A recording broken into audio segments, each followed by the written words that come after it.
Doctor Baba Saheb Ambedkar open university.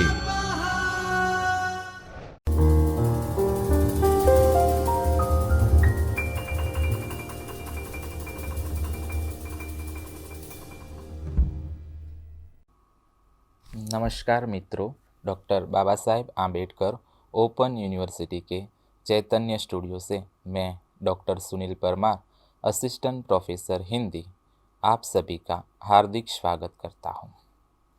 मित्रों, आज हम पढ़ने जा रहे हैं प्रथम वर्ष बीए हिंदी अनिवार्य पेपर HND कॉम 101 कहानियाँ, कविताएं और व्याकरण के अंतर्गत खंड 2 की इकाई नंबर 13 लिंग और वचन के बारे में आज हम अभ्यास करेंगे। मित्रों, इस इकाई का लेखन कार्य डॉक्टर अशोक परमार सर ने किया है और दृश्य श्रव्य प्रस्तुतिकरण मैं डॉक्टर सुनील परमार आपके सामने कर रहा हूँ। मित्रों, इस इकाई को पढ़ने का उद्देश्य क्या है? तो मित्रों, सबसे पहले आप हिंदी भाषा के वचन प्रयोग से अवगत होंगे। दूसरा, वचन संबंधी नियमों से अवगत होंगे, यानी कि हिंदी भाषा में वचन के कौन कौन से नियम है उससे आप परिचित होंगे। तीसरा, आप वचन परिवर्तन करने में सक्षम हो सकेंगे। मित्रों, सबसे पहले हम वचन की परिभाषा तथा उसके भेद के बारे में जानते हैं। हिंदी वचन हिंदी व्याकरण का एक प्रमुख अध्याय है। जब हम वचन शब्द की बात करते हैं तो वचन का अर्थ किसी बात या किसी बात के वादे से लिया जाता है, लेकिन हिंदी में वचन का अर्थ एक या एक से अधिक संख्याओं को व्यक्त करने के लिए किया जाता है। वचन का पहला कोशगत अर्थ है मनुष्य के मुंह से निकला सार्थक शब्द या कथन है, लेकिन व्याकरण में इसका अर्थ संख्याबोधक है। व्याकरण में शब्द के रूप का वह विधान जिससे एक या अनेक होने का बोध हो, वचन कहलाता है। हिंदी के सर्वमान्य व्याकरण श्री कामता प्रसाद गुरु ने वचन की परिभाषा इस प्रकार दी है: संज्ञा के जिस रूप से संख्या का बोध होता हो उसे वचन कहते हैं। सरल शब्दों में कहे तो जिससे संख्या का बोध हो उसे वचन कहते हैं। वचन के भेद।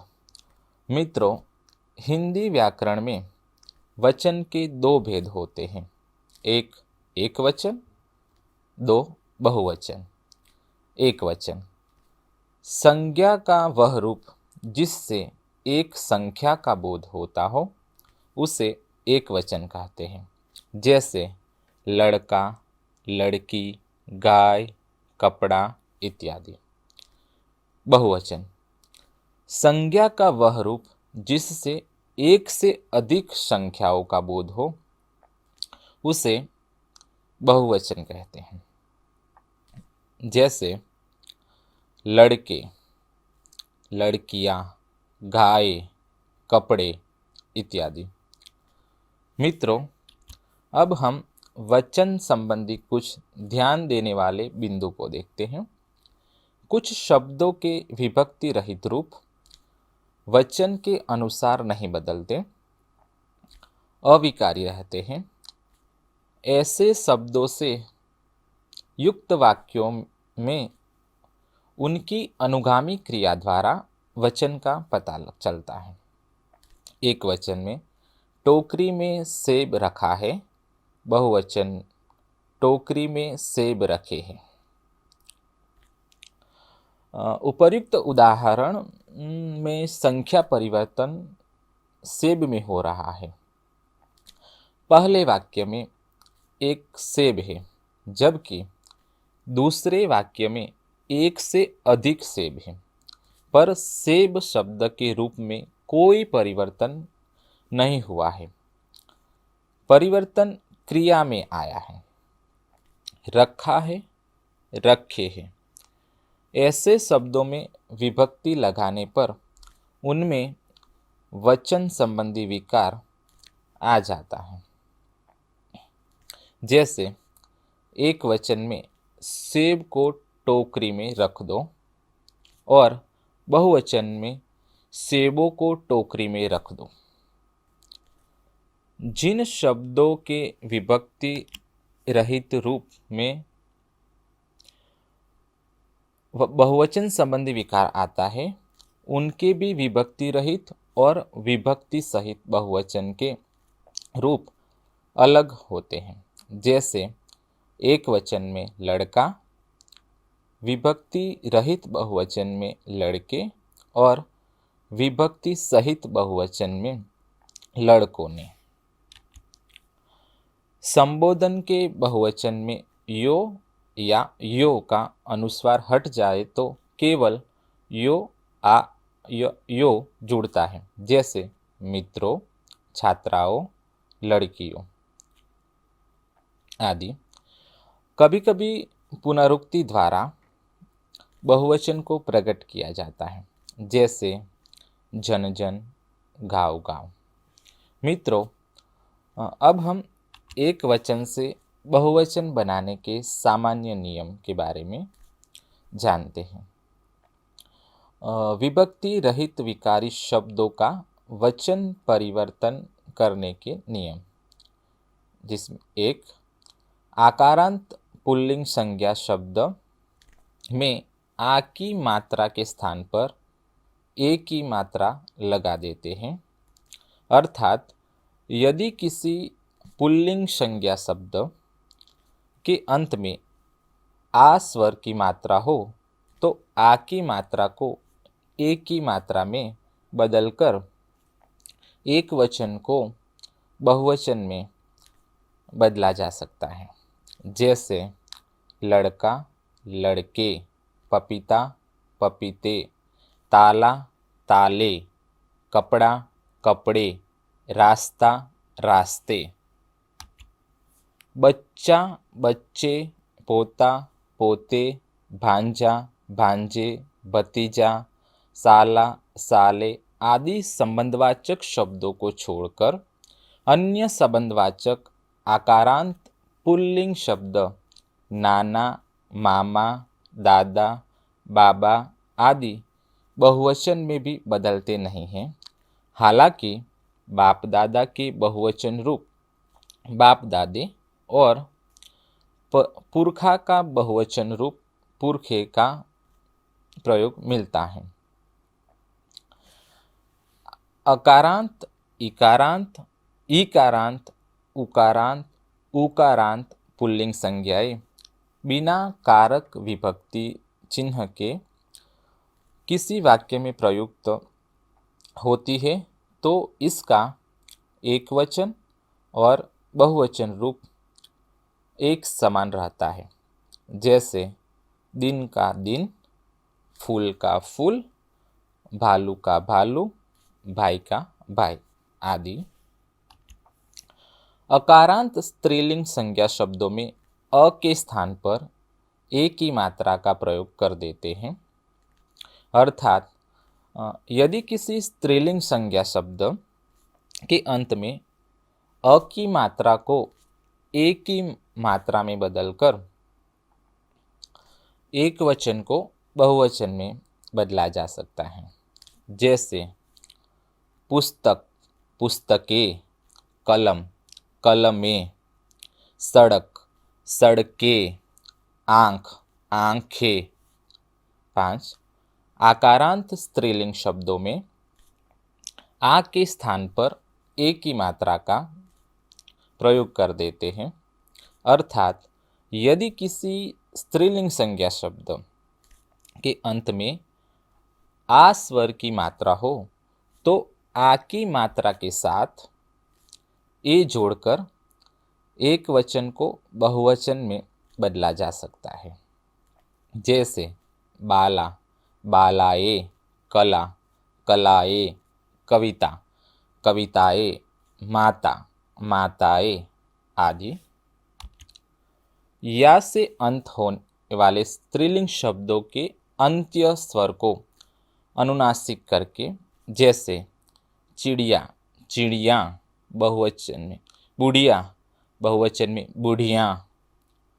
इकारांत स्त्रीलिंग संज्ञा शब्दों के अंत्य ई को ई करने के बाद या जोड़कर, जैसे एक वचन में कुर्सी, बहुवचन में कुर्सियाँ, मिठाई,